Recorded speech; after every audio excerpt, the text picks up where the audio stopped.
Hello, my name is Joe Brumfield, Senior Director with ASCD.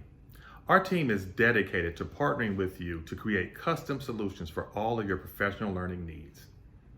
On behalf of your friends here at ASCD, I'd like to welcome you to ASCD Webbies.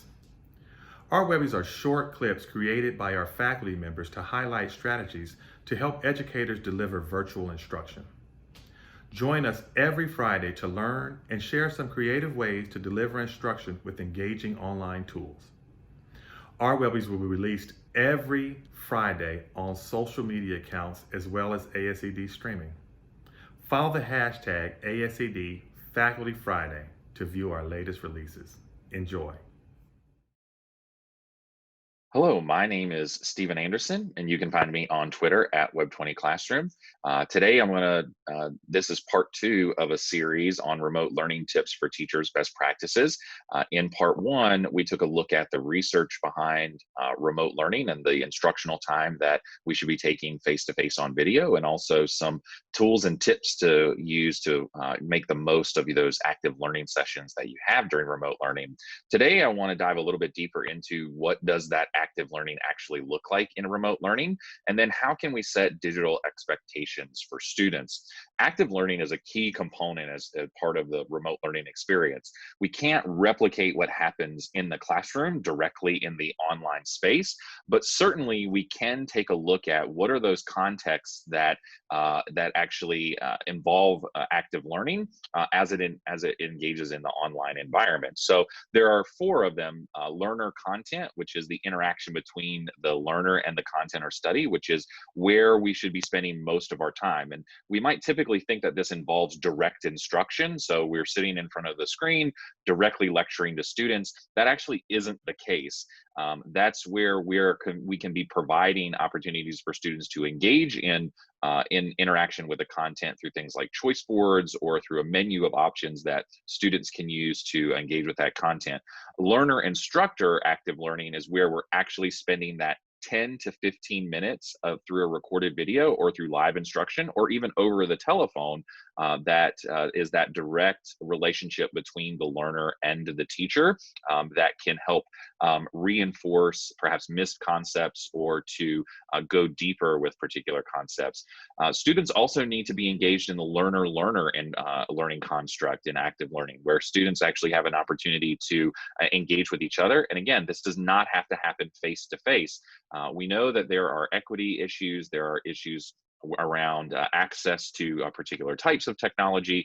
So giving those students asynchronous tools to engage together can be hugely beneficial. And we're going to take a look at some of the norms that we can put in place for those conversations here in a moment. And then learner technology is the direct interaction between the learner and the technology used to deliver the instruction. So the technology falls to the background. It's simply the enabler or the tool that students use to interact with the content.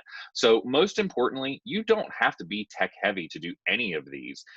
Students don't necessarily have to use technology to carry out the bulk of their remote learning. While we may think that they need to be, certainly they need to be posting to certain places or they need to be gathering information off online because it's certainly easier to do, that doesn't mean that the instruction that they undergo has to be completely undertaken in the digital world.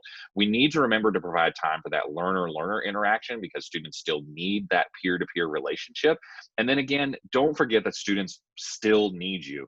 There's still going to be those opportunities to carry out direct instruction, either as a recorded video for perhaps a missed concept or a one-on-one or in a small group environment, whether it's utilizing technology or a telephone or some other means. So active learning can take place in many different ways, but technology doesn't have to be at the heart of any of them.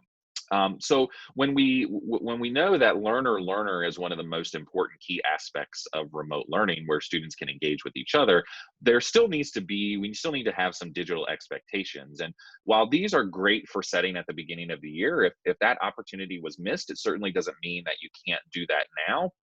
And going forward, will help lay the foundation for more positive interactions online. So simple things that we may overlook, where we don't want to promote bad habits and in producing content in the virtual environment where students aren't communicating effectively. So using all caps could equal shouting or other things like that. We want them to have good digital etiquette. We know that they're talking to peers, but is that text lingo appropriate? There are certain times when students may use shortcuts or other types of speaking that may not be appropriate for the learning environment, and so we need to reinforce that. Three before me, have three other people read something before you publish. This is something that I'm working on with my own daughter, who is in 5th grade. They've done a lot of blogging, and one of the things I'm getting her to do is to get not only those that she can around her, her mother, her father, but also being able to send that to her teacher, maybe some peers, to review that before it actually goes online to get different perspectives and points of view. Recognizing that all voices in those peer-to-peer interactions are important. Everybody has something to contribute, so everybody needs an opportunity to contribute something. Be careful with jokes. Certainly kids will be kids, but we don't want, it's much more difficult in a virtual environment, online environment, to convey meaning.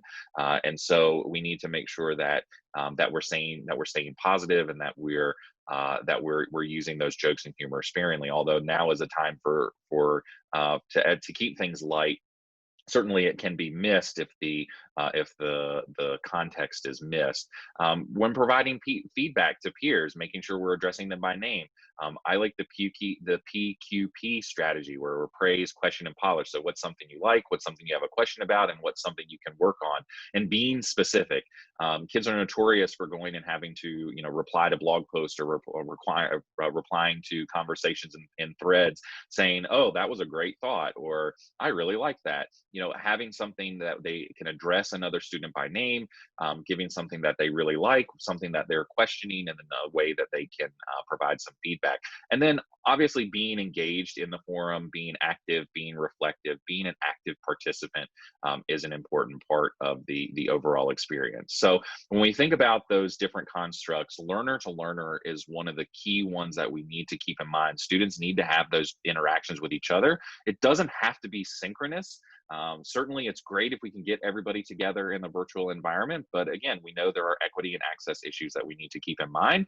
So certainly, setting the best practices and best techniques that students can have in their back pocket for engaging in the virtual environment can lead to more positive interactions. Thanks for joining us. Feel free to reach out to me, and I'll see you next time.